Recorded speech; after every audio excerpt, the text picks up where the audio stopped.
కాంచీ కామాక్షి అమ్మవారి ఆలయం అనేది భారతదేశంలోని తమిళనాడులోని కాంచీపురంలో ఉన్న ఒక పవిత్రమైన శక్తిపీఠం. ఈ ఆలయం మాతృశక్తి అయిన కామాక్షి దేవికి అంకితమై ఉంది. ఇందులో చాలా రహస్యాలు, ఆధ్యాత్మిక చరిత్రలు, తత్వాలు ఉన్నాయి. ఒకే ఒక్క శక్తిపీఠం కాంచీపురంలో మాత్రమే. భారతదేశంలో సాధారణంగా శక్తిపీఠాలు పర్వత ప్రాంతాల్లో ఉంటాయి, కానీ ఇది ఏకైక నగరంలో ఉన్న శక్తిపీఠం. అమ్మవారు ఎప్పుడూ నిల్చున్న స్థితిలో ఉండదు. ఇతర శక్తిపీఠాల్లో అమ్మవారు నిల్చున్న రూపంలో ఉంటారు, కానీ కాంచీ కామాక్షి అమ్మవారు పద్మాసనంలో కూర్చుని ధ్యానస్థితిలో ఉంటారు. ఇది చక్కగా శాంత స్వరూపం ఈ సంకేతం. కామాక్షి ఆలయం ఉన్న సమీపంలో మరొక అమ్మవారి ఆలయం లేదు. ఇది దేవతా తత్వానికి చిహ్నంగా పరిగణించబడుతుంది. అంటే ఈ ప్రాంతంలో శక్తి తత్వానికి ఒకే ఆవిర్భావం. కాంచీపురం అంటేనే కంచి బంగారం, పురం నగరం అంటే బంగారు నగరం అని అర్థం. ఇది పురాణాల్లో శ్రీస్థల పంచకం లో ఒకటి. కామాక్షి దేవి ఆలయం 8వ శతాబ్దంలో పల్లవులు నిర్మించినట్లు చరిత్రకారులు అభిప్రాయపడుతున్నారు. తరువాత చోళులు, విజయనగర సామ్రాజ్యం, చివరికి ఆధునిక కాలంలో మరమ్మతులు జరిగాయి. ఆది శంకరాచార్యులు కామాక్షి దేవిని శ్రీ విద్యా ఉపాసన లో కీలకంగా స్థాపించారని మరియు శ్రీచక్రంను అమ్మవారి ఆలయంలో స్థాపించారని విశ్వసించబడుతుంది. కామాక్షి అమ్మవారికి శ్రీ విద్యా ఉపాసన, లలితా తంత్రం వంటి తంత్ర పద్ధతుల ప్రకారం పూజలు జరుగుతాయి. శ్రీచక్రార్చన ప్రధానంగా ఉంటుంది. ఇది ఒక తంత్ర పద్ధతి. ఇందులో అమ్మవారి ఆవాహన, నవావరణ పూజలు జరుగుతాయి.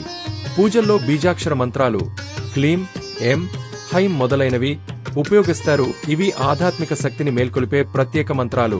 ఆలయంలో పూజలు చేసే అర్చకులు శైవాగమ తంత్ర సాంప్రదాయానికి చెందినవారు. వీరికి పూజలపై గురుపరంపర నుంచి శిక్షణ ఉంటుంది. రాత్రి వేళల్లో ఆలయాన్ని మూసిన తర్వాత కొన్ని తంత్ర సంప్రదాయ పూజలు చేయబడతాయని విశ్వసించబడుతుంది.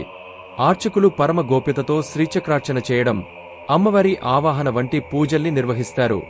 వారి కుటుంబానికి చెందినవరే తరతరాలుగా ఆ పూజాధికారాన్ని కొనసాగిస్తారు. ఇది వంశపారంపర్య సంప్రదాయం.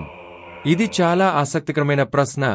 విష్ణు కాంచి మరియు శివకాంచి అనే రెండు భిన్నమైన ప్రాంతాలుగా కాంచీపురం ఎందుకు ఏర్పడింది అన్నది చారిత్రక, ఆధ్యాత్మిక, తత్వపరమైన రంగాలలో విశ్లేషించదగిన విషయం. ఇందులో పురాణాలు, భక్తి సంప్రదాయాలు మరియు సామాజిక పరిణామాలు కలిసి పాత్ర వహించాయి. ఇప్పుడు ఈ విషయం పూర్తి వివరంగా తెలుసుకుందాం. కాంచీపురం ఒక త్రితత్వ క్షేత్రం. కాంచీపురం అనేది ఒక మహాక్షేత్రం. దీన్ని శైవ, వైష్ణవ, శక్త తత్వాల సమన్వయ క్షేత్రంగా పూర్వీకులు భావించారు. ఈ 3 భాగాలు: శివకాంచి శివుడికి అంకితమైన ఆలయాల కేంద్రం, విష్ణు కాంచి విష్ణువుకు అంకితమైన వైష్ణవ ఆలయాలు, శక్తి కాంచి కామాక్షి అమ్మవారి ఆలయం, శక్తితత్వం.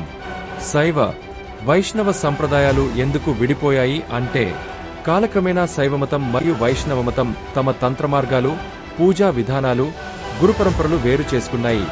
కాంచీపురం వంటి విశాల స్థలంలో ఇరు సంప్రదాయాలకు తగిన స్థానం కల్పించేందుకు వీరు విడివడినట్టుగా అనుకోవచ్చు.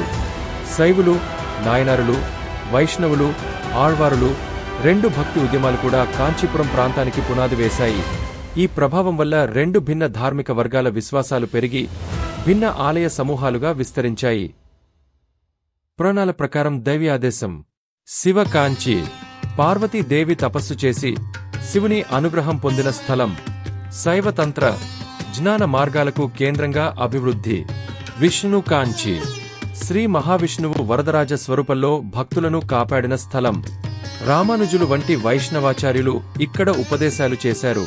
పురాణగాథల ప్రకారం దేవతలు తమకు ప్రత్యేక స్థలాలను ఏర్పాటు చేసుకుని భక్తుల క్షేమార్థం పరస్పర గౌరవంతో వేర్వేరుగా ఉండాలని నిర్ణయించారని చెప్పబడుతుంది. చారిత్రక కారణాలు: పల్లవులు, చోళులు, తరువాత విజయనగర రాజులు వీరందరూ శైవ, వైష్ణవ సంప్రదాయాలను తమ ధర్మరక్షణ విధిగా గుర్తించారు. కొంతమంది రాజులు శైవ ధర్మాన్ని, మరికొందరు వైష్ణవ ధర్మాన్ని ప్రోత్సహించారు.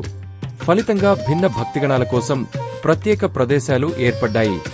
శివకాంచి ముఖ్యమైన ఆలయాలు: ఏకాంబరేశ్వర ఆలయం పంచభూత లింగాలలో పృథ్వీ లింగంగా ప్రసిద్ధి. కామాక్షి అమ్మవారి ఆలయం శక్తి పీఠంగా ప్రఖ్యాతి. కైలాసనాథ ఆలయం పల్లవుల కాలంలో నిర్మించబడిన పురాతన శైవ ఆలయం. శైవ ఆగమాల ఆధారంగా పూజలు జరుగుతాయి. ఏకాంబరేశ్వరుడి ఆలయం ప్రాచీనమైనది. శ్రీపార్వతీ దేవి స్వయంగా ఇక్కడ శివుని కటాక్షం పొందిన స్థలం. శివకాంచి భాగంలో తంత్ర మరియు సాధనామార్గ పూజలు ఎక్కువగా ఉంటాయి.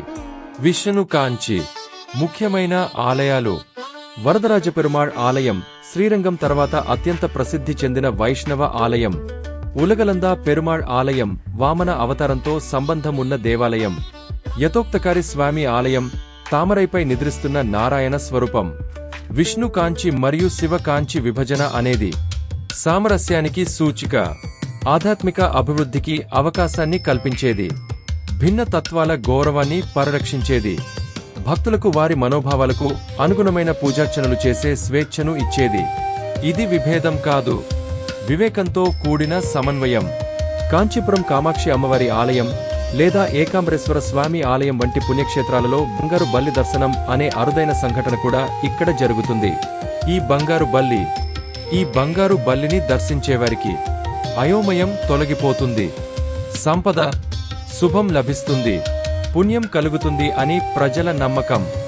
చాలా మంది సబ్స్క్రైబ్ చేసుకోకుండానే చూస్తున్నారు. మీరు కొత్త ఇంట్రెస్టింగ్ విషయాలు మిస్ అవ్వకూడదంటే సబ్స్క్రైబ్ చేయండి.